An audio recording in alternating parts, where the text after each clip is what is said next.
me from you. Princess Peach at the end of the line. Now I'll make you mine. Oh, peaches, peaches, peaches, peaches, peaches, peaches, peaches, peaches, peaches, I love you. Oh, peaches, peaches,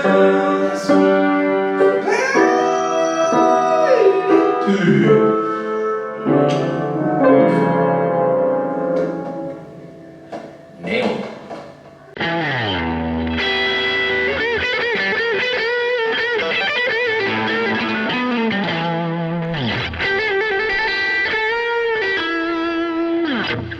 Hey film friends, I'm Nick Furman. This is Furman on Film. Welcome to the channel. In today's video, we'll be reviewing the Super Mario Bros. Movie. If you're new to the channel, here is our format. We'll start out with a quick synopsis, then move to some of my own likes and dislikes of the picture, before concluding with a bit of deeper analysis on the original themes and some of my own thoughts on the film. For those of you who have been here before and know the deal, feel free to skip around and use the timestamps in the description below. And of course, as always, please stick around to the end to get our FOF rating out of 5 stars. Without further ado, this is the Super Mario Bros. Movie.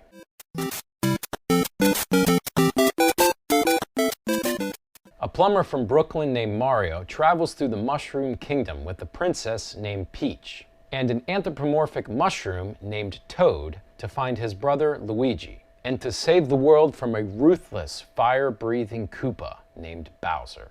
Alright, let's start with what I liked about the picture. I can't believe this needs to be said, but this is a great kids movie. It captures the series' iconography very well. If you're like me, Mario may have been your first love, your first exposure to gaming, to tech. And people like us cherish those original pixels in motion. And this whole project plays like a love letter to the games. The animation here is pretty remarkable. You'll see things pop up everywhere that you readily recognize from the Nintendo franchise. From warp tunnels to floating bricks and an array of colorful worlds in between. And Super Mario Bros. Also makes the brilliant choice to use all of the mechanics of the games for a training montage. So it's often like watching gameplay, which is something that many films based on video game properties have generally eschewed. Now, I said above that this movie was made mainly for 5 to 10-year-olds and their parents who played the games for hours, so it kind of adopts this attitude. Who cares what all the other grown-ups think? Especially the critics.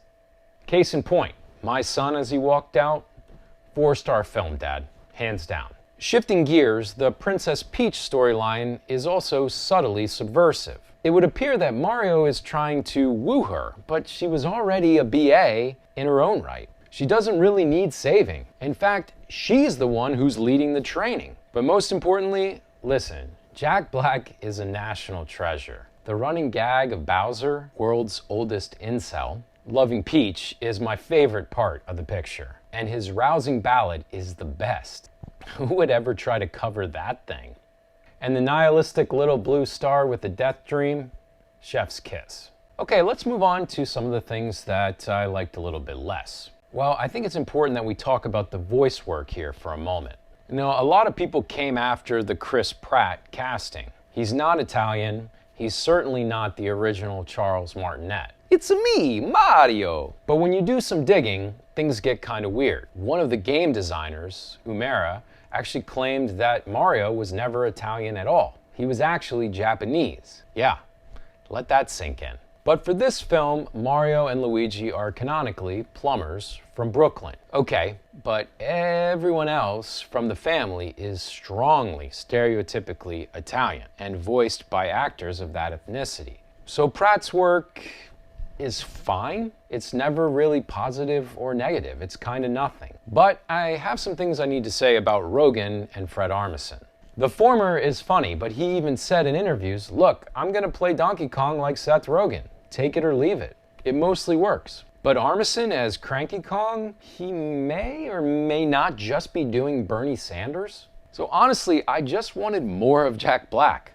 A lot more. And one of my story issues is that Luigi is majorly relegated to second fiddle here. He's not even on screen much, as Peach is really the second star. And until his Samwise Gamgee at the end of Fellowship moment, I wasn't sure if he'd even get a chance to shine. But the biggest problem that most seem to have with the Super Mario Bros. Movie is just how safe it is. It takes no chances with its story. It becomes quite clear that the specter of the horror of the first film from '93 looms over this entire project. Thankfully, this one is much better than that. What wouldn't be? Finally, what are we doing with the soundtrack here, guys? Beastie Boys in Brooklyn. Yeah, I get it. Since it's a kid's story, they're finding adult reference points in a lot of the soundtrack, sort of like Shrek. But here you have maybe the most iconic game soundtrack ever?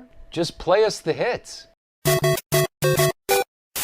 Alright, so let's move on to some of my own personal thoughts on the themes of the film. I want to dive a little deeper into this plot stuff. You know, it's tough to make a real backstory for these guys because Mario's character has really been so malleable throughout the games. Think about it. He's been a plumber. He's also a painter, doctor, jumper, tennis player, golfer, cart driver. He doesn't say much, except his own name. It's a me, Ma.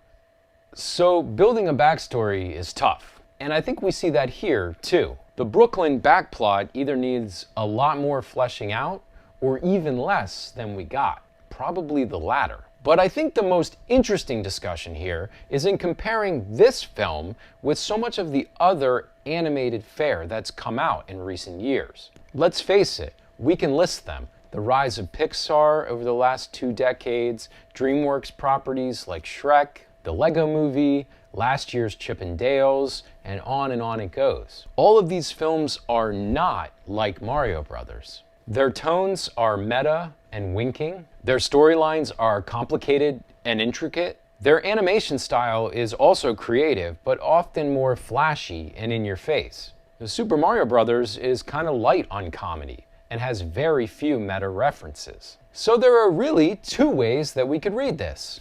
1, they weren't taking risks because of the original. They needed a hit, plain and simple. Or 2, this film itself, in a crazy way, is subversive, simply by being just for kids. And with 377 million people showing up at the multiplex, maybe it's a little of both. Okay, so what do we conclude? The Super Mario Bros. Movie is gorgeous, but empty. Far better than the original, another bona fide hit for Illumination Studios, and probably a sign of many more films like it to come.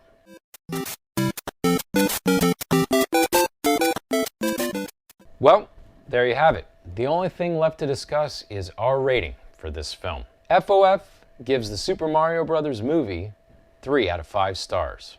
If you enjoyed this review, please let us know by smashing that like button and subscribing to the channel. You can also hit that little bell so you get notified each time we release a new video. We'd love to hear your comments, especially you gamers out there. What did you think of this one? Also, why don't you head on over to FurmanOnFilm.com. I just dropped 2 reviews up there, one from an old film, Brief Encounter, 1945 David Lean picture, and Alice Darling from this year with Anna Kendrick. Thanks for watching. I'm Nick Furman. This is Furman on Film. Stay firm, my friends.